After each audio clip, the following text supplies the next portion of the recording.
Mondial de 0-1-8, la France attend fébrilement la finale et rêvait d'une deuxième étoile patientée jusqu'à dimanche, 17 h, pour que cette finale démarre enfin. Les Bleus fourbissent leurs dernières armes à la veille du choc contre la Croatie à Moscou, où ils tenteront de remporter la Coupe du Monde, 20 ans après 1998 et la génération Zidane.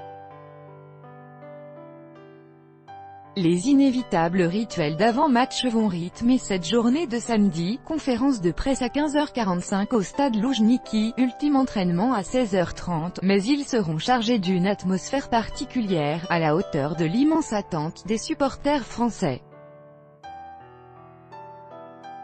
Car après le sacre de 98 et la désillusion de 2006, l'équipe de France s'apprête à disputer la troisième finale de Coupe du Monde de son histoire, le « rêve de gosse » de tous les footballeurs, comme l'ont répété en chœur les hommes de Didier Deschamps.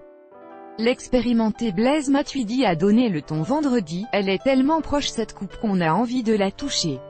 Mais avant de la toucher, il y a 90 minutes, voire 120. Il va falloir tout donner. Je pense que c'est le match de notre vie, a lancé le milieu de terrain de 31 ans. La leçon de l'Euro. Les Bleus ont encore en travers de la gorge leur Euro 2-0-1-6 à domicile et cette finale perdue contre le Portugal 1-0 à P, malgré la sortie sur blessure de la vedette de la Seleção Cristiano Ronaldo dès la 25e minute. Les larmes ont séché mais c'est encore dans un petit coin de la tête et tant mieux, ça doit servir pour dimanche. Ça sert de leçon, on sait ce que c'est qu'une finale. On va l'aborder différemment et espérer faire un grand match pour gagner, insiste Matuidi.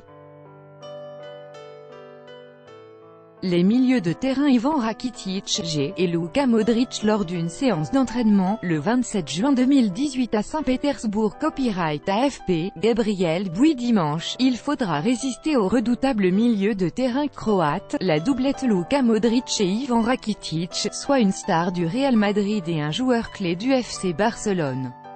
Mais plutôt que leurs adversaires, les Bleus préfèrent évoquer leurs propres atouts depuis le début de la compétition, leur solidarité et leur impressionnante solidité défensive, sur laquelle a buté la Belgique en demi-finale 1-0. Et tant pis si le style de jeu à la Deschamps n'est pas toujours flamboyant.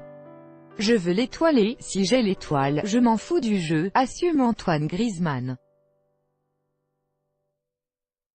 La défense, dans notre style de jeu, avec les joueurs qu'on a, c'est le plus important. Contrairement à la finale de l'Euro, il faudrait tout de même marquer des buts et les supporters français comptent sur Griezmann, ou sur la nouvelle coqueluche du football mondial, Kylian Mbappé, étincelant en huitième de finale contre l'Argentine, 4-3. Mondial de 0-1-8, finale France-Croatie. Copyright AFP, Sophie Ramis a 19 ans et demi. Comment prépare-t-on une finale de Coupe du Monde? Il faut tout donner mais il ne faut pas non plus rentrer dans un stress, il faut jouer comme on sait faire.